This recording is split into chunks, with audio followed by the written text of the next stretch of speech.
Do you ever feel like the English you learned from a textbook doesn't sound like the English you hear in movies or from native speakers? You're not alone. This is a common problem. And today we are going to fix that. Hello and welcome back to English with Speaker. My name is Tanya. We are going to improve your spoken English by mastering 10 essential daily life English phrases. These aren't just random phrases. These are common expressions you will hear in use almost every single day. Learning them is a huge step towards achieving English fluency. For this lesson, you will see the phrase, its meaning, and an example. And I'll explain the pronunciation, the intonation, the little secrets that will help you use these phrases in your daily conversations. Are you ready to make your English sound more natural? Let's get started. Alright, our first phrase is a classic for everyday English. Instead of always saying,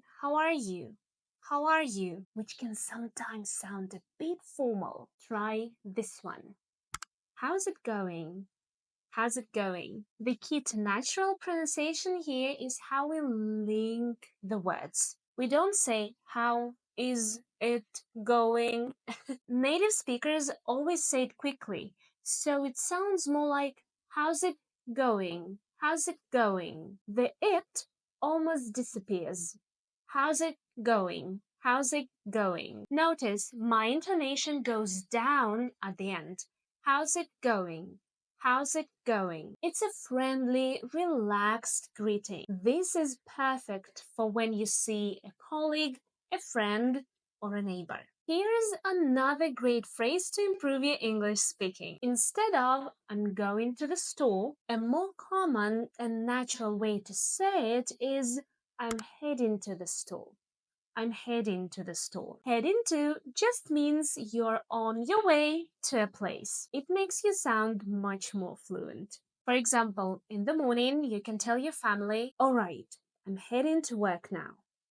All right, I'm heading to work now. Or text a friend, just heading to the cinema. Just heading to the cinema. It's a simple switch that makes a big difference in your spoken English. This is one of my favorites. When you really want something to eat or drink, instead of just saying, I want coffee, you can say this fantastic phrase, I could really go for a coffee.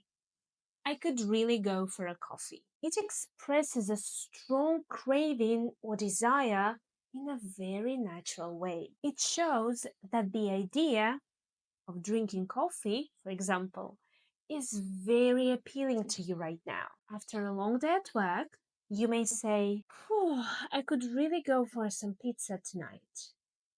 Could really go for some pizza tonight. It's a perfect phrase for your daily life English. Ending a conversation can be awkward, and this phrase is your solution. If you're in the middle of something and a friend starts talking to you, you can say, hey, it's good to see you, but I'm a little busy. I'll catch up with you later.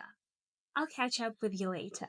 Catch up means to get the latest news or updates. This phrase is a polite and friendly promise to continue the conversation when you get more time. It's a key part of English conversation skills. This is a brilliant two-word phrase. Fair enough is what you say when someone gives you an explanation and you want to show that you understand and accept it even if you're a little disappointed. The intonation is key. It's usually a falling, calm tone. Fair enough. Fair enough. It shows you are being reasonable. It's not an argument. It's an acceptance. A very useful phrase for daily conversation. This one is so important. Many English learners worry about asking someone to repeat themselves. They just say, what? Which can sound a bit rude. A much more polite and natural English phrase is, sorry, I didn't catch that. Sorry, I didn't catch that. To catch something in this context means to hear and understand it. So if someone is speaking too fast or it's too noisy, you can just smile and say, I'm so sorry, I didn't catch that. Could you say that again? I'm so sorry, I didn't catch that. Could you say that again? People will always be happy to repeat for you. When you want to invite someone to do something, do you want to is fine. But are you up for is fantastic. It's casual, friendly, and very common. And you can use it for almost any activity. For example, are you up for a walk? Or are you up for getting some lunch? It asks about their willingness and energy level. It's a simple way to level up your spoken English when making plans. Well, this phrase has become extremely popular in everyday English. You use it is what it is when you're in a bad or frustrating situation that you have no power to change. It's a phrase of acceptance. Maybe your flight is delayed or it is raining on your holiday. You can sigh and say, well, it is what it is. It means you're not going to fight it anymore. You're just going to accept the reality. A very useful phrase for life. This is the perfect thing to say when someone does a favor for you. Instead of just thank you, saying I owe you one is a warm, friendly way to show your gratitude and promise that you'll help them in the future. To owe someone means you have a debt to them. So, I owe you one literally means I owe you a favor. It's a great phrase for building good relationships with your friends and colleagues. Our final phrase is never mind. Never mind. This is a gentle way to stop a conversation about something, and you can use it in two main ways. First, if you say something and someone doesn't hear you, and you decide it's not important enough to repeat, you can just smile and say, oh, never mind. Never mind. Second, if someone apologizes for a small mistake, like spilling water, you can say, don't worry, never mind. Don't worry, never mind. It means, it's okay, it's not a problem.